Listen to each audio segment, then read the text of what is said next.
উত্তরে সেভাবে এখনও বর্ষা নামেনি।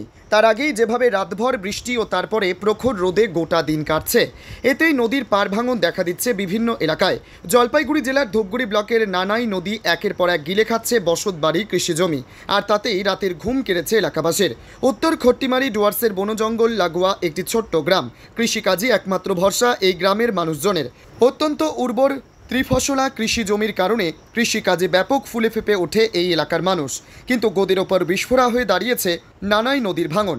বিগত কয়েক বছর ধরে বিঘার পর বিঘা জমি নদীর তলায়। ভাঙনের ফলে নদীর গতিপথ পরিবর্তন করে বসতবাড়ির সামনে দিয়ে বইতে চলেছে। গত কয়েক সপ্তাহের বৃষ্টিতে নতুন করে ভাঙন সৃষ্টি হয়েছে নদীতে। এই মুহূর্তে পাট চাষে লাভের আশা দেখছে কৃষকেরা, আর সেই পাট ক্ষেতের জমিও এই নানাই নদীর বক্ষে চলে যেতে বসেছে। আতঙ্কে কৃষকের গোটা পরিবার। অভিযোগ, একাধিকবার স্থানীয় পঞ্চায়েত সদস্য থেকে গ্রাম পঞ্চায়েতের প্রধান এমনকি ব্লক স্তরেও তাদের এই সমস্যার কথা তুলে ধরা হয়। প্রত্যেক বছর ভোটের আগে স্থানীয় বিধায়ক থেকে শুরু করে ইরিগেশন দপ্তরের একাধিক আধিকারিক নদী ভাঙন কবলিত এলাকায় আসেন, পরিদর্শন করেন, প্রতিশ্রুতি দেন, আর ভোট মিটে গেলেই আরও সেই চেনা ছবি দেখতে পায় ওই এলাকার মানুষকে। কার্যত আসন্ন ২৬-এর নির্বাচনে ভোট বয়কট না করে গ্রামবাসীরা একত্রিত হয়েছেন তাদের এই জলজ্যান্ত সমস্যার সমাধান যে রাজনৈতিক দলের দ্বারা সুরাহার পথ দেখাবে। এবারের ভোট তাদের জন্যই হবে। শুধু নদী ভাঙন নয়, পাশাপাশি এই নানাই নদীর ওপর ব্রিজেরও দাবি রয়েছে এলাকাবাসীর। গত কয়েক মাস আগে গ্রামবাসীরা নিজেরাই বাঁশ দিয়ে নানাই নদীর ওপর বাঁশের সাঁকো নির্মাণ করেছিলেন। এবারের বর্ষার আগেই নদীতে জল বাড়তেই সেই বাঁশের সাঁকো ভেসে গিয়েছে। বর্তমানে গ্রামবাসীরা এক বুক জল দিয়েই বিপজ্জনকভাবে পারাপার করছেন। একটি স্থায়ী ব্রিজের দাবিও তারা রেখেছেন।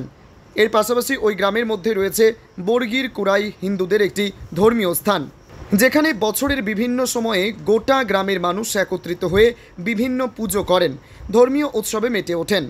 সেই বর্গির কুড়াই গোটা মন্দিরটি নারাই নদীর গর্ভে চলে যাবে বলেই আতঙ্কিত রয়েছেন এই এলাকার বাসিন্দারা। এদিকে গোটা গ্রামের এত বড় সমস্যা থাকার পরেও স্থানীয় তৃণমূল পঞ্চায়েত সদস্যের ভূমিকা নিয়ে প্রশ্ন তুলেছেন সাধারণ মানুষ। পঞ্চায়েত সদস্যের বাড়িতে আমরা গেলে তিনি কোনোরূপ মন্তব্য করতে চাননি, বড়ইয়ার দায়িত্বে তিনি থাকলেও তার হাজব্যান্ডকে দেখিয়ে দিয়েছিলেন। এদিকে আবার গোটা বিষয়টি স্বীকার করে নিয়েছেন ধূপগুড়ির গ্রামীণ ব্লক তৃণমূল কংগ্রেসের সভাপতি মলয় কুমার রায়। তবে ইতিমধ্যেই প্রশাসনের তরফে সমস্যার সমাধানের আবেদন জানানো হয়েছে বলে দাবি। যতটা দ্রুত সম্ভব এই সমস্যার নিবারণ করবে বলেই জানানো হয়। তবে শাসক দলের স্থানীয় পঞ্চায়েত সদস্য থেকে ঊর্ধ্বতন কর্তৃপক্ষের ভূমিকা নিয়ে কটাক্ষ করতে ছাড়েনি স্থানীয় বিজেপি নেতৃত্ব। মহন্ত কুমার রায় জলপাইগুড়ি বিজেপি বিধায়ক ডক্টর জয়ন্ত কুমার রায়কে গোটা বিষয়টি জানিয়ে দ্রুত স্থায়ী বাঁধ নির্মাণের কথা তুলে ধরেছেন বিজেপি। এখানে নির্বিকার স্থানীয় প্রশাসন যদি উপর মহলে না জানায় তাহলে তো এই সমস্যাগুলো তো কোনোদিন সমাধান হবে না। ওখানকার স্থানীয় তৃণমূলের যিনি পঞ্চায়েত সদস্য, তিনি তার স্বামীকে খুঁজে বেড়াচ্ছেন, মানে স্বামীকে দেখিয়ে দিচ্ছেন। মানে কোথাও গিয়ে বারবার আপনারা যে অভিযোগটা করছেন যে বকলমের দায়িত্ব পালন করছে অন্যান্যরা, বাস্তবে তো তাই। পঞ্চায়েত একজন, বকলমে আরেকজন হচ্ছে পঞ্চায়েতি রাজের কাজকর্ম চালাচ্ছে। কিন্তু সাধারণ মানুষের সমস্যার সমাধান কোথায়? তাহলে সাধারণ মানুষের সমস্যা তো সমাধান হবে না।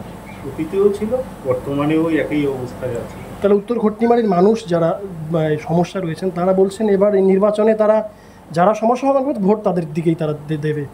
সেটা তো ২৬-এ অবশ্যই ব্যালট বাক্সে প্রতিফলিত হবে। আমরা আমাদের দলীয়ভাবে আমরা চাইব আমাদের সাংসদ ডাক্তার জয়ন্ত রায়ের কাছে এই সমস্যাগুলো তুলে ধরে এই সমস্যার যাতে আমরা একটা সমাধান করতে পারি সেই বিষয়ে আমরা দলীয়ভাবে পদক্ষেপ